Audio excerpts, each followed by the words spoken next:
Data abstraction in Java. Hello guys, welcome to Beyond. Today I will explain data abstraction, so stay tuned. An abstract class is also called an incomplete class. In such a class we only prepare the architecture of our logic and implement it in some other class. If a single method is defined as an abstract in a class, then the class will be abstract. Abstract classes and methods are defined using the abstract keyword. What is data abstraction in Java? Data abstraction is the process of hiding certain details and showing only essential information to the user. Abstraction can be achieved with either abstract classes or interfaces. For example, when a Pokeball hits the Pokemon, as long as it is not deflected, the Pokeball will open, causing the Pokemon to shrink, store it inside, and close. A Pokemon in this state is given a chance to struggle to attempt to break free from the ball and escape, instantly growing back in size. There are two ways to achieve abstraction in Java. 1. Abstract class. 2. Interface.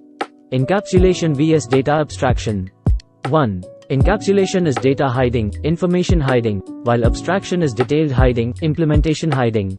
2. While encapsulation groups together data and methods that act upon the data, data abstraction deal with exposing the interface to the user and hiding the details of implementation. 3. Encapsulated classes are Java classes that follow data hiding and abstraction, while we can implement abstraction by using abstract classes and interfaces. 4. Encapsulation is a procedure that takes place at the implementation level, while abstraction is a design level process. Advantages of data abstraction in Java. 1. It reduces the complexity of viewing things.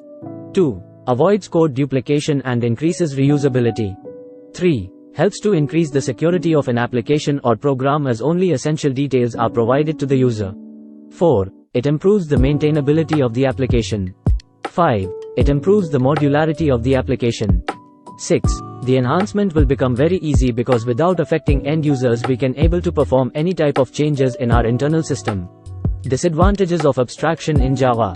1. Abstraction can make it more difficult to understand how the system works. 2. It can lead to increased complexity, especially if not used properly.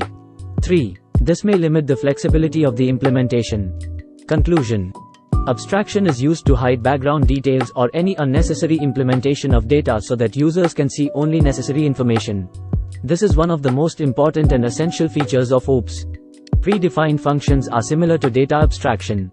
For more details go to my website beyond.com. There you will get full information about data abstraction.